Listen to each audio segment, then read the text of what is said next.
Pasa a ustedes, queridos hermanos, bienvenidos en este curso que hemos estado desarrollando sobre ministerio pastoral.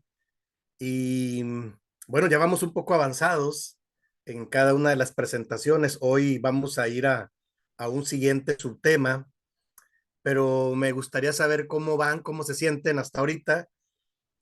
Ahí en el sílabo hay diferentes trabajos, diferentes tareas, y bueno, ya cada uno conforme va teniendo oportunidad y tiempo. Yo entiendo que para este sistema de estudios se necesita un poco de tiempo para ir haciendo la tarea, investigando o subiendo simplemente a la plataforma. Entiendo que para nosotros algunos es un esfuerzo extra, diferente a las nuevas generaciones, el usar toda la tecnología que ahora, pero bueno, que ahora se usa. Pero ahí vamos poco a poquito. Aquí lo importante es que podamos ir reflexionando cada uno de los subtemas y esperando que no haya tantos huecos o tantos obstáculos. Yo trato de ser muy práctico para que lo que yo comparto se pueda aplicar o practicar en las iglesias locales. Yo siempre estoy pensando como un pastor de una iglesia local, que creo que ahí es donde desemboca todo nuestro conocimiento y toda nuestra reflexión. Y bueno, el tema del día de hoy no es la excepción. Ya vamos al quinto tema, que es uno de los, para mí es uno de los temas claves, porque es donde podemos hacer una transición.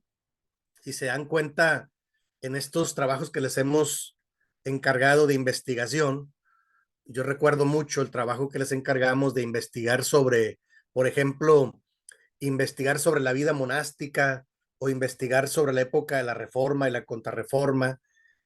A mí me gusta mucho leer e investigar este tipo de movimientos, este tipo de historia, porque mucho se eslabona con la historia bíblica, por un lado. Y por otro lado, nos damos cuenta, hermanos, que la historia ha ido cambiando, van cambiando las percepciones, sobre todo de la iglesia cristiana. Cambian las percepciones a través de los diferentes años, ¿no? Y eso es importante entenderlo, porque a veces nosotros no nos damos cuenta que la iglesia está, como está en el medio de una sociedad, a veces está modificando o está absorbiendo diferentes conceptos, diferentes teorías, diferentes modas, y la iglesia no se da cuenta muchas veces, ¿sí? Por eso es que a mí me gusta, especialmente en esta clase, estar revisando. Y por un lado, si ustedes se dan cuenta, a mí me gusta mantenerme en los conceptos bíblicos. Sí, hay muchas cosas que pueden mejorar, hay muchas cosas que pueden cambiar, pero tenemos que tener como base el texto bíblico, porque eso nos da cimentación, eso nos da seguridad de no estar a la deriva, ¿sí? Yo soy una persona que analizo mucho, por ejemplo, los nuevos movimientos cristianos, y he asistido y tengo amigos en muchas iglesias. Esa es una característica mía. Eh, Tenía una crítica de muchos compañeros, yo lo sé, porque fui parte de varios grupos, pero yo siempre les decía, no se preocupen, yo siempre traigo la camiseta de la Iglesia de Dios. Y fui parte de la comunidad teológica, estuve incluso con ellos trabajando en su parte administrativa, porque me incorporaron ahí, donde había de todas las denominaciones cristianas, y fui parte del Consejo Interreligioso en Morelos, también donde había de todas las denominaciones, líderes principales. Entonces, he asistido a muchos lugares, yo no tengo ningún problema con entrar a algún templo católico, mormón, pentecostés, y yo soy muy respetuoso, me gusta observar y respetar, pero no quiere decir que me van a influenciar, porque yo conozco el texto bíblico. Y soy respetuoso, pero y algunas cosas pregunto, otras no, ¿verdad? Porque tengo, como dije, grandes amigos, tengo en muchos lugares amigos, pero eso no quiere decir que yo vaya a adoptar o a beber de lo que ellos practican. Eso es un asunto de ellos. Ellos tienen su propia tradición y su propio proceso de crecimiento. Y el tema es, lo que comento es una introducción para poder hablar del tema que nos toca hoy, que es el ministerio y sacerdocio de todos los creyentes. A mí me parece que es uno de los temas que nosotros empezamos a trabajar en México y lo tratamos de compartir a otros países, pero no me parece que hemos podido implementarlo después de, déjeme le digo, después de más de 25 años que empezamos a hablar del tema. Y ahorita, bueno, ahorita les voy a compartir la pantalla para poder hablar con más precisión del tema, ¿no? Que es el subtema que nos compete. Y voy a iniciar con una reflexión bíblica como para tener sustento bíblico.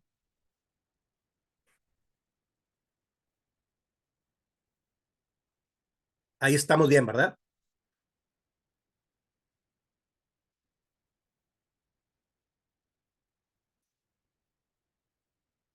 Sí, hermanos, sí, sí se oye y se oye y se mira bien.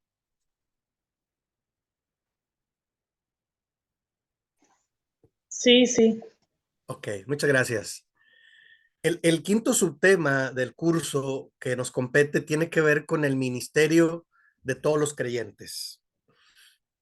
Tiene muchos años que empezamos a hablar de él, pero yo elegí ya de algunos años incorporar este subtema porque me parece muy importante para la práctica de la iglesia. Ustedes se van a dar cuenta cómo es que yo hago hago para nosotros mismos una autocrítica de por qué nuestras iglesias no crecemos como deberemos crecer, no nos involucramos tantos como deberíamos de involucrarnos, y creo que, y luego a veces andamos buscando novedades. Yo lo discuto mucho con líderes de la administración, andan buscando qué le funciona a aquella iglesia y qué le funciona a la otra iglesia. Me parece que es un error, porque cada iglesia tiene su propio proceso de crecimiento y nos ha pasado acá en México.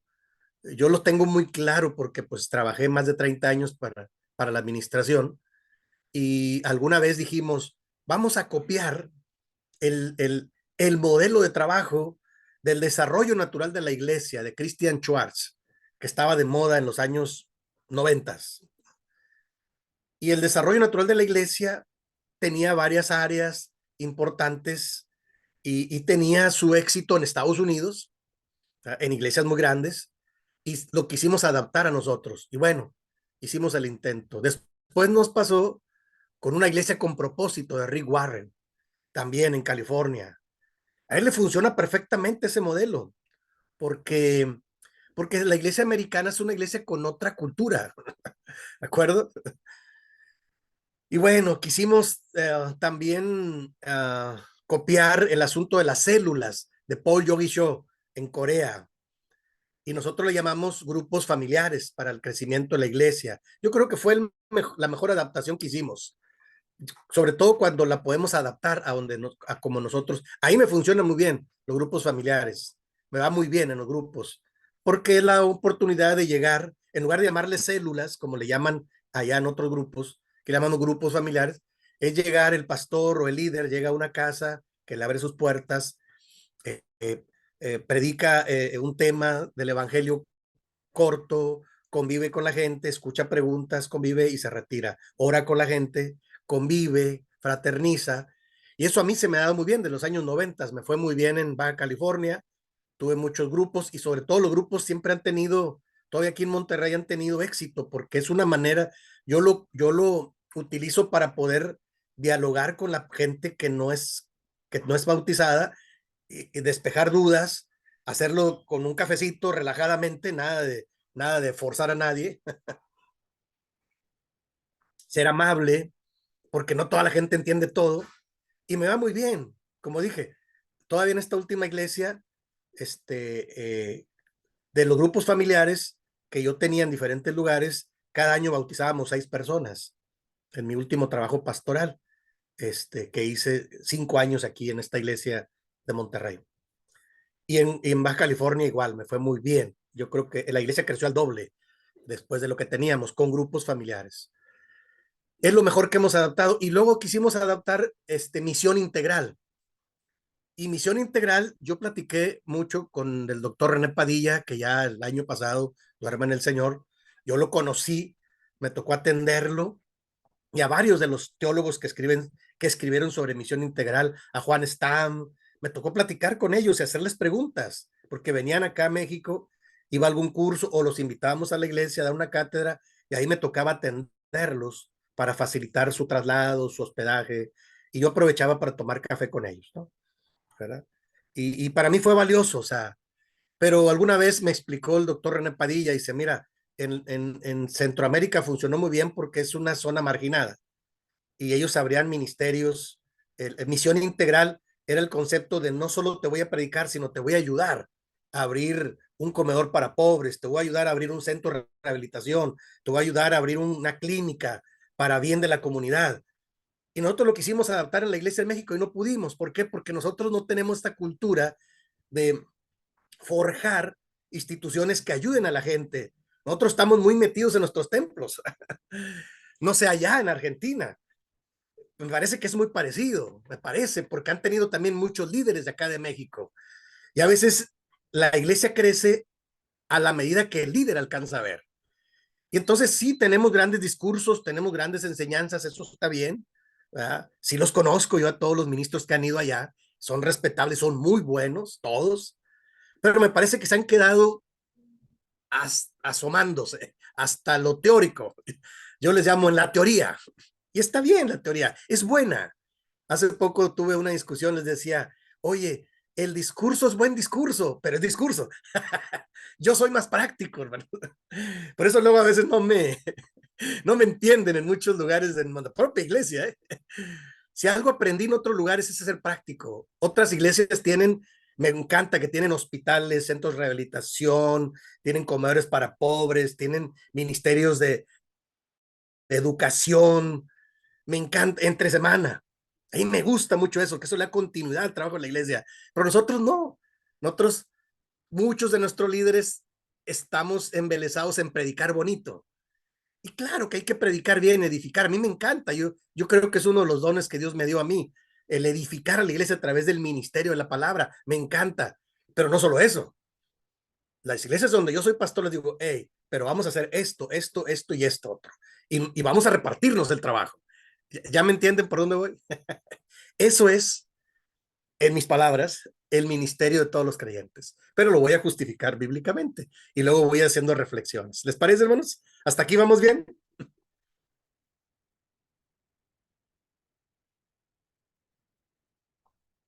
¿Alguna pregunta, algún comentario? ¿O le avanzamos con el tema? Ustedes díganme.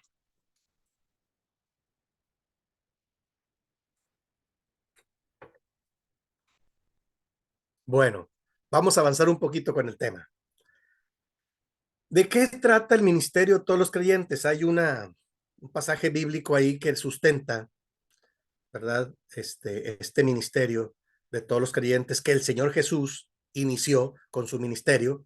Me encanta cómo en Marcos 3:13, el Señor dice ahí la palabra que el Señor Jesús subió a lo alto, llamó a los que él quiso para que estuviesen con él y no nada más ahí se queda, sino para después enviarlos a predicar y les dio autoridad de sanar enfermedades, de acompañar a la gente, de echar fuera demonios, de mostrar el poder de Dios. Dice, estas señales lo seguirán, dice allá también al final del Evangelio de Marcos, a los que creen, dice.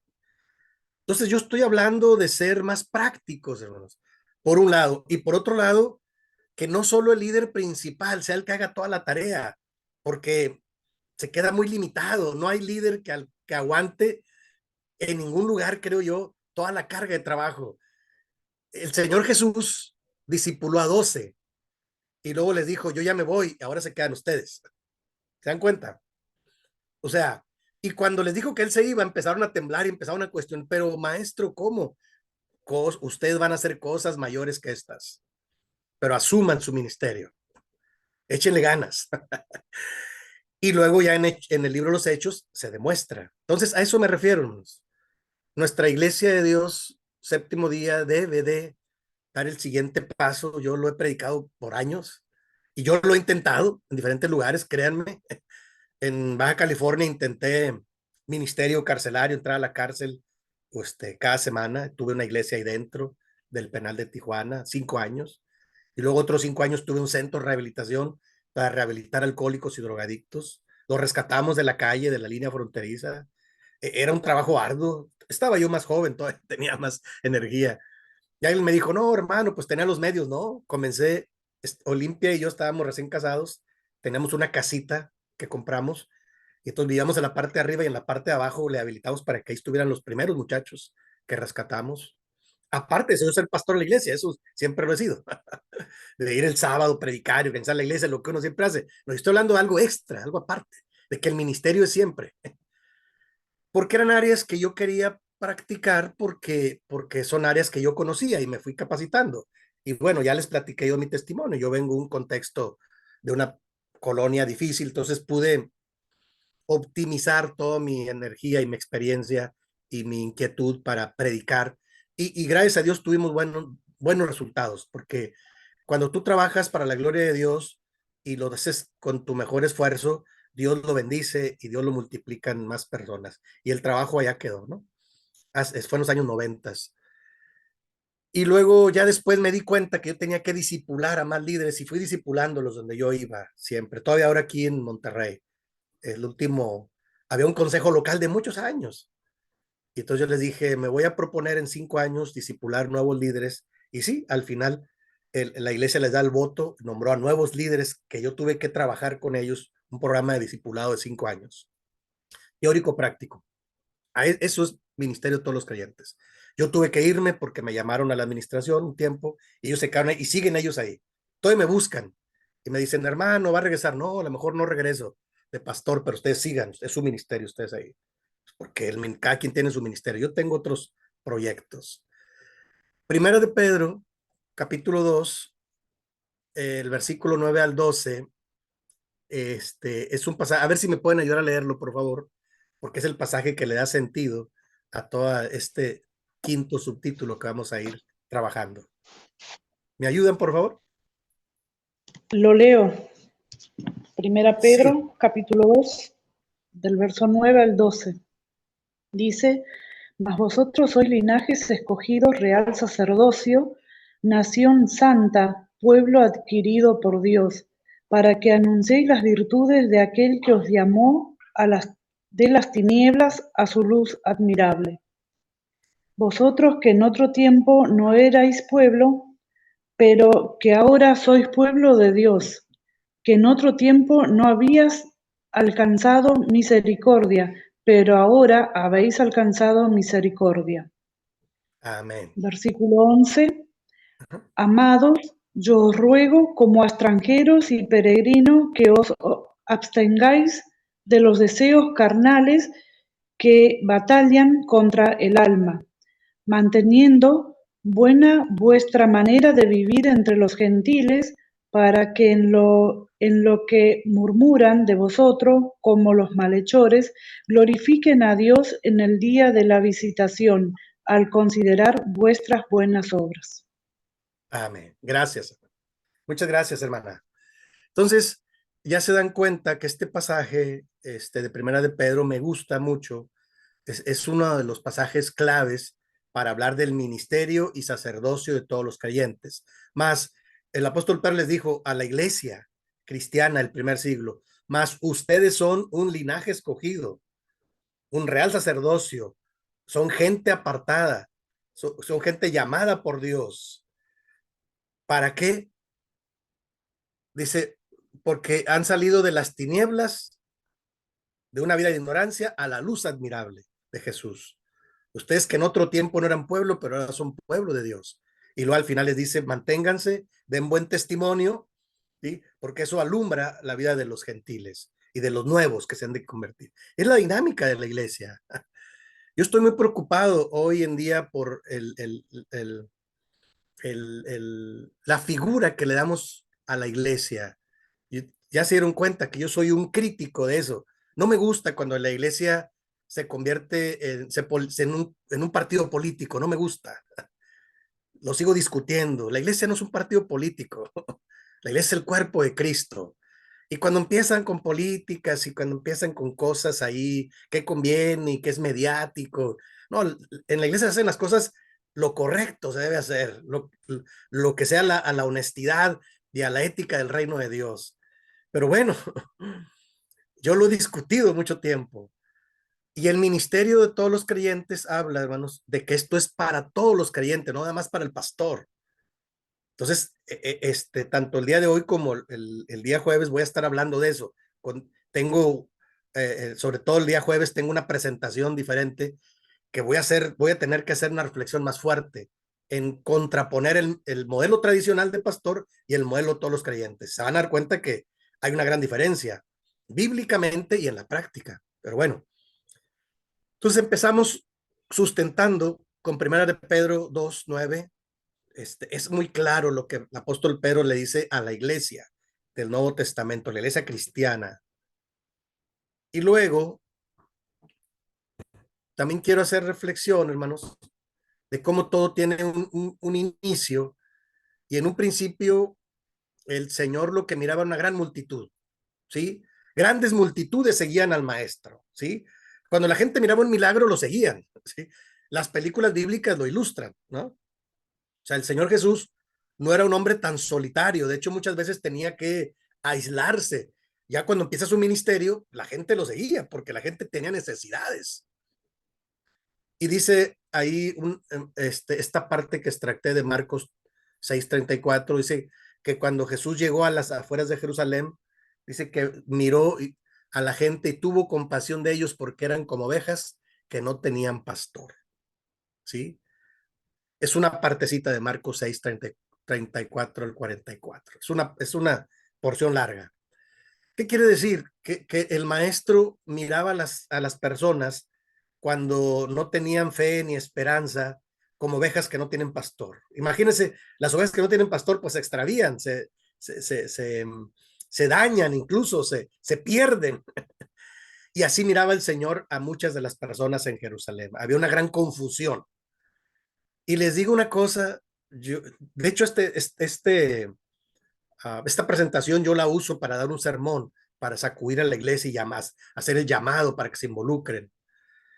Y todos hemos sido parte de una gran multitud. Cuando uno no está en Cristo, uno no alcanza a ver muchas cosas. Somos parte de una gran multitud y llegamos a vivir sin fe y sin Dios y sin esperanza. Y el Señor Jesús, así miró a la gente en su momento, cuando a él le toca asumir esta comisión, en el primer siglo. Y entonces él, está dándoles enseñanza a sus discípulos.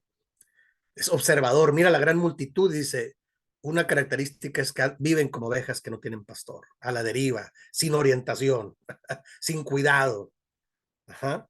Y entonces, pues eso es triste, ¿no? Y luego el pasaje de Mateo 4:23 al 25, resalta lo que dice ahí, y Jesús andaba predicando el evangelio del reino y sanando toda enfermedad y toda dolencia en el pueblo. O sea, si algo caracterizaba al Señor Jesús era esta característica de predicar el evangelio del reino de Dios. Lo dijo desde el principio, ¿sí? No predicaba cualquier cosa. Y ahí, ojo, los pastores, porque luego queremos predicar de todo. Y tenemos gente nueva ahí que hay que predicar el evangelio del reino de Dios. Y estamos predicando, no sé, de novedades que buscamos. Ahora está en internet. Yo creo que a veces la iglesia se equivoca cuando quiere buscar temas nuevos, novedosos. Y pues se pueden dar. Yo trataba aunque donde yo soy pastor no suelto el púlpito cualquiera, sinceramente. Yo tengo que ver que soy una persona que va a edificar a la iglesia, pero siempre nunca falta alguien que dice, no, pastor, yo puedo y mire, déme la oportunidad. Está bien. Algún diácono que quiere sobresalir. Y luego, una anécdota que tengo es que yo creo que hace un par de años tenía yo un diácono ahí. Tenía varios diáconos y la mayoría son muy buenos, son muy serviciales, pero tenía uno, un joven, que quería destacar. Entonces le doy la oportunidad de predicar un sábado en la tarde, que era el momento en que la iglesia se llenaba, ¿no? Más de 100 gentes. había que edificarlos.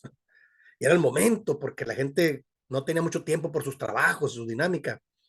Lo pongo a predicar y empieza a predicar él de las, las 5 S más uno, es un sistema de calidad japonés. Él trabaja para una empresa y luego trató de adaptarlo a la iglesia y no pudo y se tardó mucho y anduvo dando vueltas y yo, oh Señor, y decía, a ver a qué nos termina. Y la iglesia a veces no se da cuenta, pero yo sí me di cuenta, claro que sí. Yo me di cuenta que él trató de ser novedoso. Las 5 S más uno, y puso el diagrama, y miren así, la responsabilidad y esto. Eso aplica en una empresa, está bien. Yo los he tenido, yo trabajé para una empresa y bueno, tuve esa capacitación también de ser un certificado como alguien que busca incorporar un sistema de calidad a una organización. Sí, sí tengo el material, los cursos, pero nunca lo pudo aplicar bien a la iglesia porque la iglesia funciona de otra manera que a una empresa. La iglesia no es una empresa tampoco. ¿Se dan cuenta cómo confunden las cosas? Y yo hasta eso soy paciente, no crean, yo por no ser grosero lo escuché, dije, pues platicamos, lo quise retroalimentar y no, pastor, es que mire, y que yo creo que la iglesia, y él ponía mucho énfasis en que todo debe estar muy controlado. Y un día le dije, hijo, ¿de qué nos sirve controlar a la iglesia si el necesitado está allá, el que no tiene que comer está allá, el que está enfermo está allá? Yo me la paso haciendo eso. Porque él me criticaba que por qué no ponía por escrito cuándo le tocaba acá y de todo muy esquematizado y organizado. Y está bien, yo creo que hay que ser disciplinados en lo básico, pero no te tienes que concentrar ahí. Hay muchas cosas más edificantes que hacer, creo yo, como Jesús lo hizo. Jesús, si algo lo caracterizó es que predicó el evangelio del reino de Dios y sanó toda enfermedad y toda dolencia en el pueblo. Con eso tuvo. Si imitáramos eso, hermanos, los pastores, la iglesia se va para arriba. es una, es una broma, ¿no? Claro, pero hay mucho margen de posibilidad, ¿están de acuerdo? O sea, ¿qué quiero decir? Que si le vas a predicar a la gran multitud, no tienes que perderte novedades, tienes que ser muy concreto, el evangelio sigue siendo poder de Dios, el evangelio sigue siendo buena noticia de salvación, o sea, pero a veces nos gustan las novedades y bueno, yo a veces critico un poco eso, porque no leamos en el blanco y a veces solo entretenemos a la gente. Y lo peor, a veces no que la entretengamos, la aburrimos. Eso está peor. La gente le piensa en ir por eso. No, un sermón tienes que estar muy concentrado en el ministerio de la palabra. ¿Qué edifica? Orar al Señor, llevarlos al Señor a tomar decisiones en fe. O sea, entonces tiene que ver primero con la gran multitud. Ahora, todos hemos sido parte de esta gran multitud en algún momento. Siguiente paso o siguiente etapa es cuando ya nos convertimos en discípulos de Cristo. ¿Sí? O sea, no nos podemos caer en la gran multitud, porque la gran multitud seguía al Señor. Y hay un momento en que el maestro observa una gran multitud, se detiene. Dice ahí Mateo 16, que el Señor volteó y les dijo, si alguno viene en pos de mí, niéguese a sí mismo, tome su cruz, ¿y qué más? Y sígame. Déjeme le digo que hay un pasaje ahí en el Nuevo Testamento que dice que algunos se regresaron. O sea, no todos estuvieron dispuestos a negarse a sí mismos y a tomar la cruz, porque tomar la cruz era sinónimo de sacrificio. Luego sucede un poco eso también hoy en día, ¿no? Sucede un poco también eso de que las nuevas iglesias, los nuevos movimientos predican mucho de estar en victoria, y pasársela bien, y claro que hay momento para todo, pero seguir a Jesús implica negarnos a nosotros mismos, o sea, no siempre lo que nosotros decimos está bien. Tener humildad y tomar la cruz, o sea, a veces implica sacrificio, implica ir un poco más allá y seguir al maestro sobre todo, seguir siguiendo al maestro. O sea, no nos seguimos a nosotros mismos, ni siquiera a la denominación, es seguir a Cristo, porque lo otro nos puede fallar. Y entonces, pero el maestro quería cerciorarse de quiénes eran de la gran multitud y quiénes eran discípulos. Y incluso hay un momento en que le dice, ¿quieren irse ustedes también detrás de ellos? Y Pedro responde, dice, maestro, ¿a dónde iremos? Y solo tú tienes palabras de vida eterna. Ustedes quieren irse también, les digo, porque se están yendo varios. Ustedes decídanlo. Entonces, el maestro sí predicó, sí sirvió a la gran multitud, pero no todos decidieron ser discípulos de Cristo. Y bueno, ahí viene otro pasaje en la parte baja que habla del costo del discipulado, Marcos 8, 27 al 34. No sé si alguien me quiere ayudar a leerlo, por favor, que también puede ilustrar bastante esto que acabo de decir.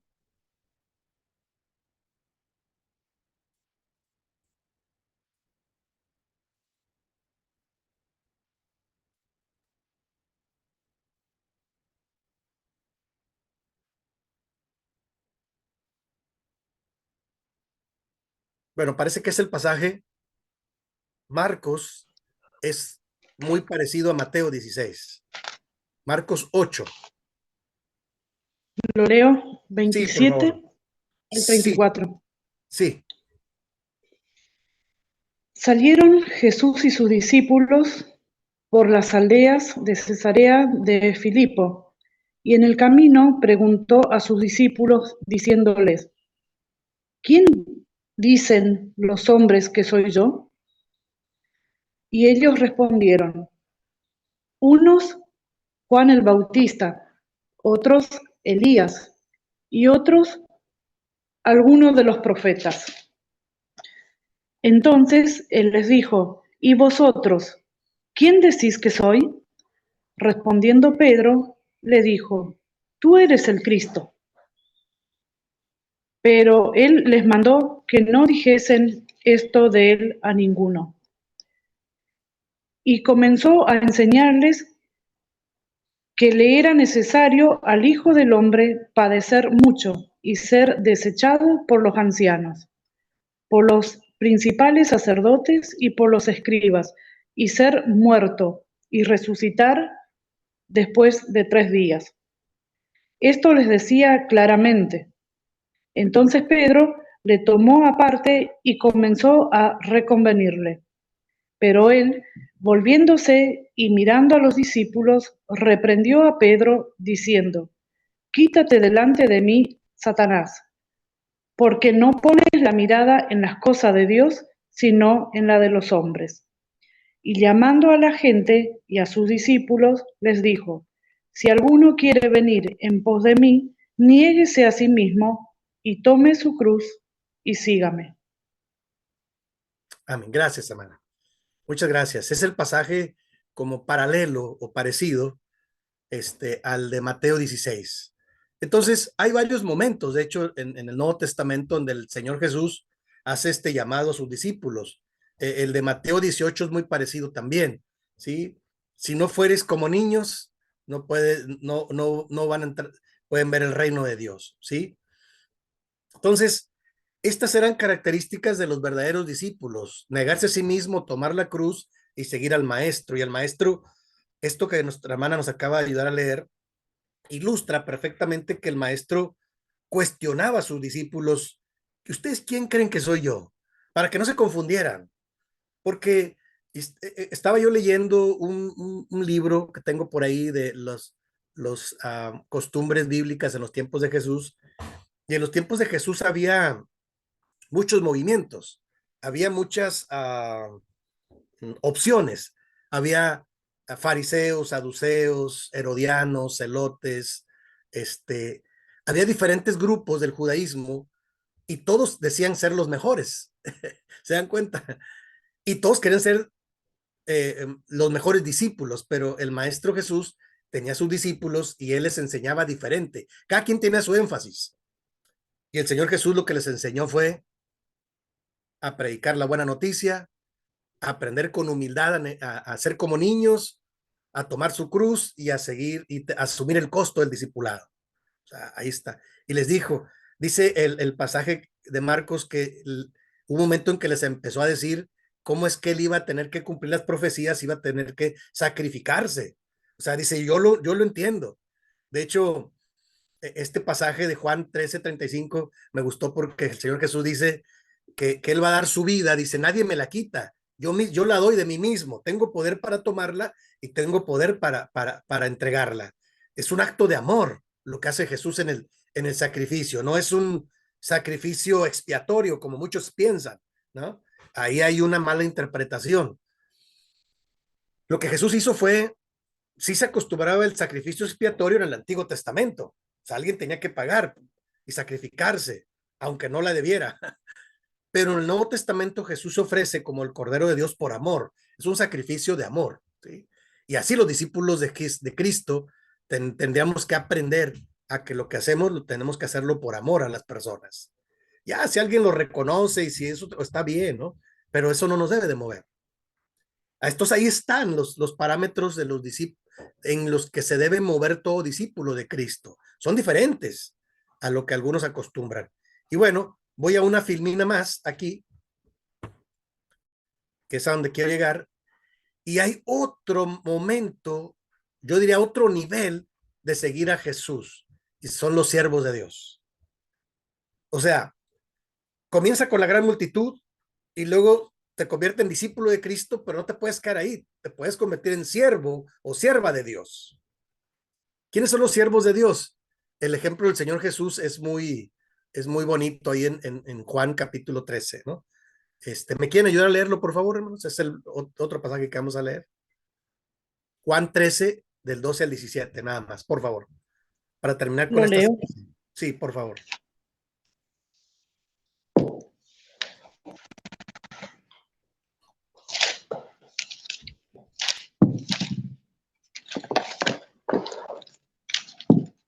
Juan 13. Ajá.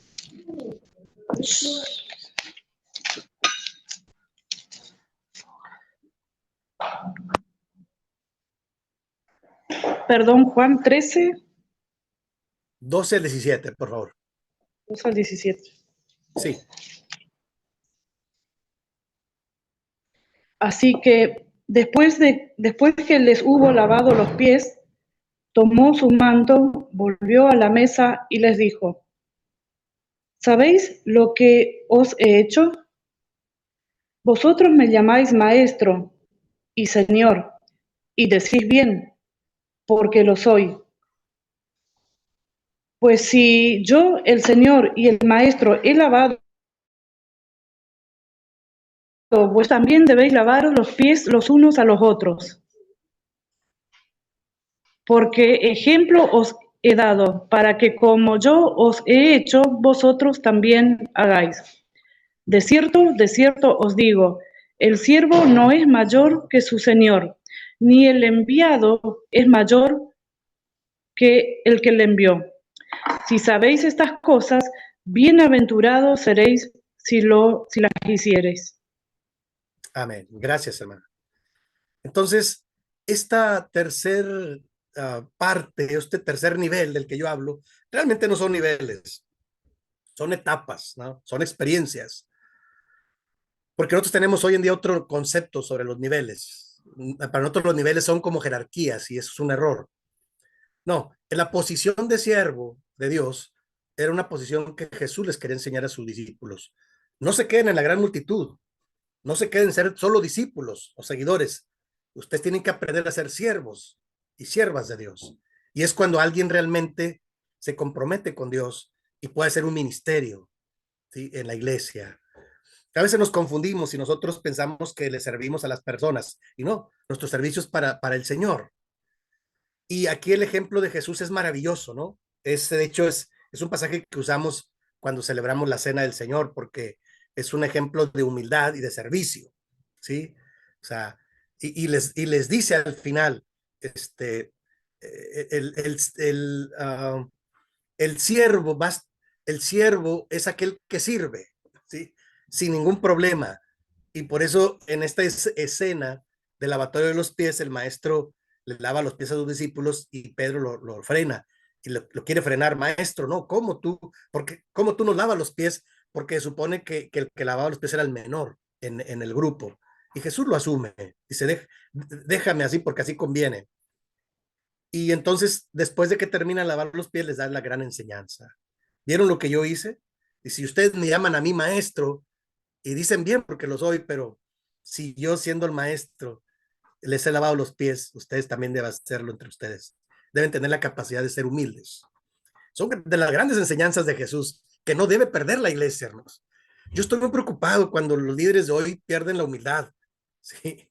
Yo acepto que cada día hay más gente más preparada, y eso está bien, pero no acepto que lo hagan sin humildad, porque es arrogancia, porque es ego, porque es proyección, porque es estrategia. No creo que el Señor trabaje así. Yo creo más en un siervo de Dios que sabe que Dios lo va a usar para edificar a la gente, y aunque no sea el mejor de todos, pero Dios lo va a usar. Yo creo mucho en ello. Y lo he visto, ¿eh? He visto los resultados en diferentes lugares. Creo ya les he platicado yo algo de eso, ¿no? He platicado que en diferentes ciudades de México donde yo anduve recorriendo conocí a hermanos muy sencillos, pero eran siervos de Dios, que andaban predicando. No eran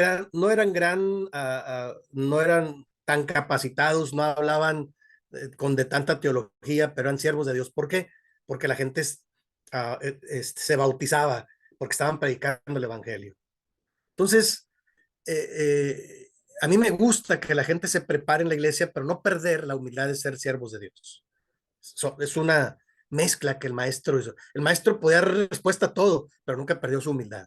Eso es muy importante. Por eso en el lavatorio de los pies se los recuerda.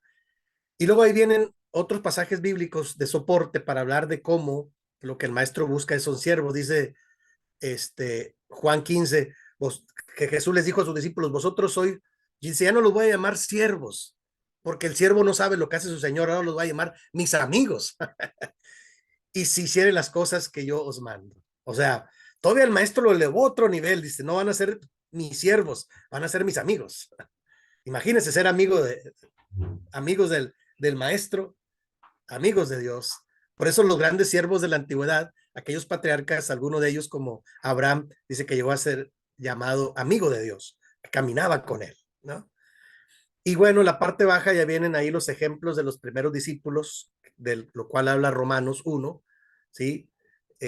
Y también las grandes promesas bíblicas que están en Juan capítulo 12. O sea, lo que quiero ilustrar con esta primera parte, hermanos, es que el ministerio de todos los creyentes tiene que ver con que Dios tiene planes para todos los llamados, para toda la iglesia, hombres y mujeres, no solo para los pastores, insisto.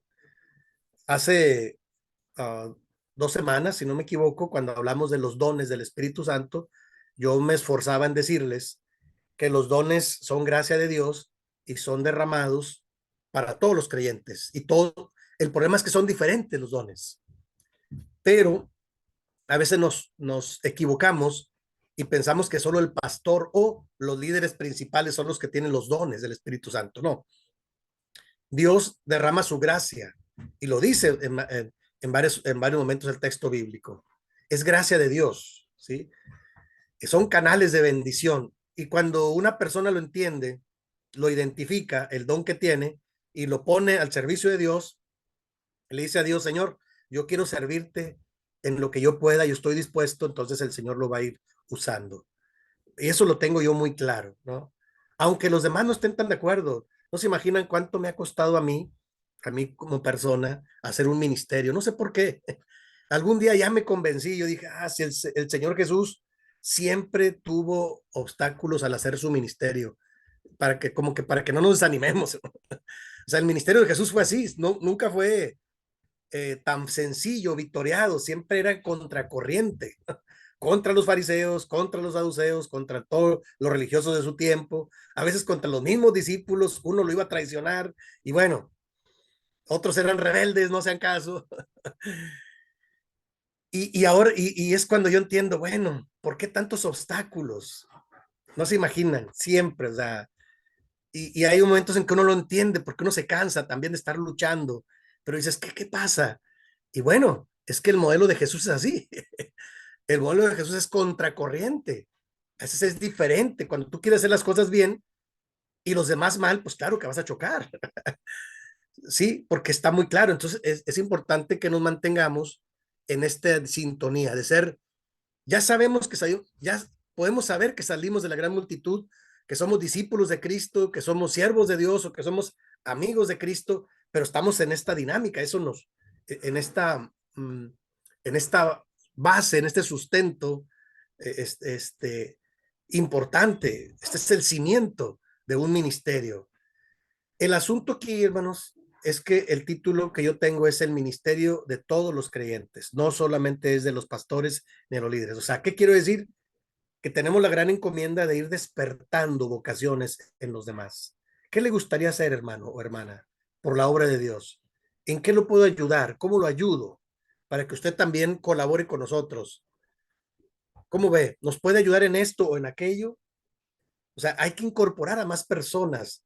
El ministerio de todos los creyentes habla de que todos hemos sido llamados, como dice ahí al principio, la de primera de Pedro, porque dice Pedro, primera de Pedro, capítulo 2, porque vosotros sois linaje escogido, real sacerdocio, pueblo santo, pueblo adquirido por Dios, para que puedan anunciar las virtudes o las bondades de aquel que nos llamó de las tinieblas a la luz admirable. Dice Pedro, ustedes como iglesia que en otro tiempo no eran pueblo, pero ahora son pueblo de Dios. No habían alcanzado antes misericordia, pero ahora han alcanzado misericordia. O sea, y entonces hay que empezar a pedirle a Dios donde se abre un espacio para poder servir al Señor. Lamentablemente a veces las iglesias parece que ya tienen todos los espacios cerrados o ocupados. No sé, las iglesias cambian, ¿no? Hay una etapa en la iglesia, yo estoy preocupado porque a veces hay gente en la iglesia que se posiciona y ya no le quiere dar espacio a nadie. Y eso es peligroso. O sea, yo estoy posicionado para discipular a otros, ¿sí? Es uno de los grandes retos, el discipular, porque son procesos de crecimiento en Cristo. ¿Están de acuerdo? Porque si yo me estanco y me afianzo y me agarro de lo que yo quiero, puedo correr el riesgo de ya no dejar crecer a los demás. Y yo siempre, eso pasa en muchas iglesias. Y entonces obstaculizo el desarrollo de los demás en lugar de motivarlos. Cuidado con esos miembros. Y el pastor ahí tiene la gran encomienda de platicar y decir, hermano o hermana, no los corra, no los haga a un lado, no los menosprecie, de que crezcan en Cristo, por favor. Pero es todo un gran reto. Digo, aquí el colmo sería que el pastor asumiera ese papel, aunque lo dudo, los pastores siempre sabemos que necesitamos ayuda de otros. Lo tenemos muy claro, no lo podemos hacer solo todos. Aunque a lo mejor alguno que otro sí se la cree, no lo sé. Cada experiencia es diferente.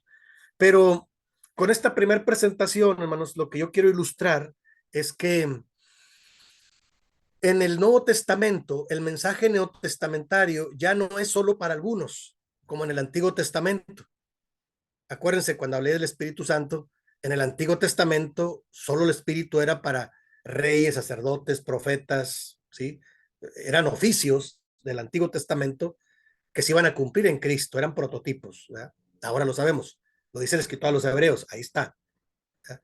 Pero el Nuevo Testamento, el mensaje es, el es, para los creyentes, la gracia de Dios se derrama y el Espíritu de Dios es para todos los que están en Cristo y han escuchado el Evangelio, son sellados con el Espíritu Santo y Dios empieza a derramar dones y frutos del Espíritu Santo en los creyentes. Y eso les permite ya no solo ser de la gran multitud, sino ahora ser discípulos o siervos de Dios y seguir creciendo.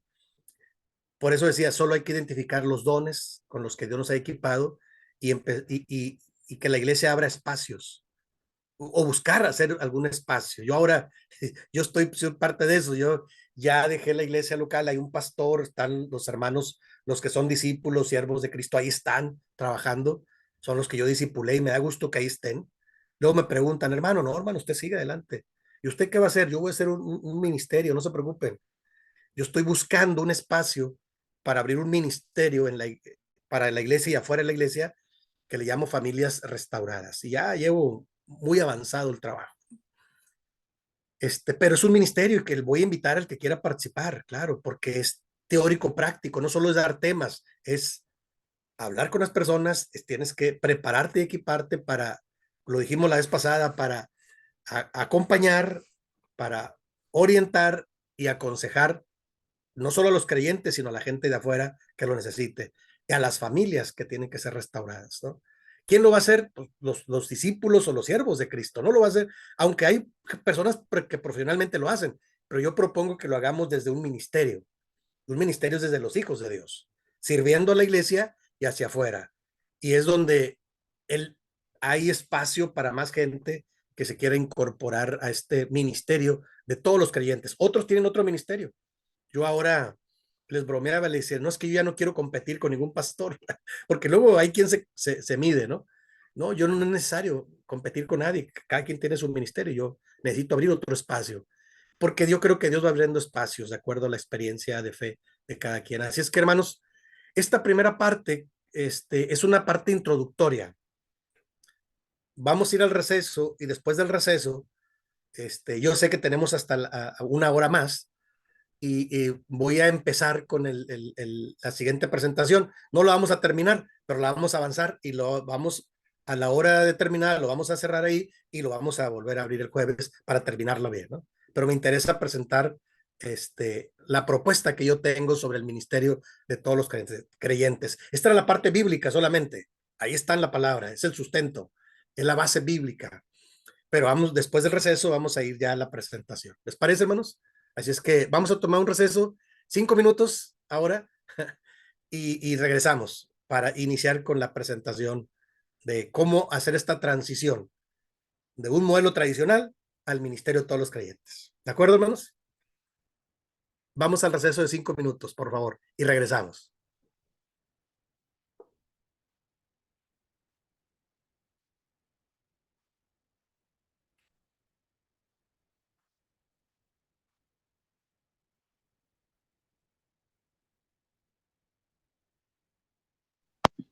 Perdón, pastor, no escuché lo último.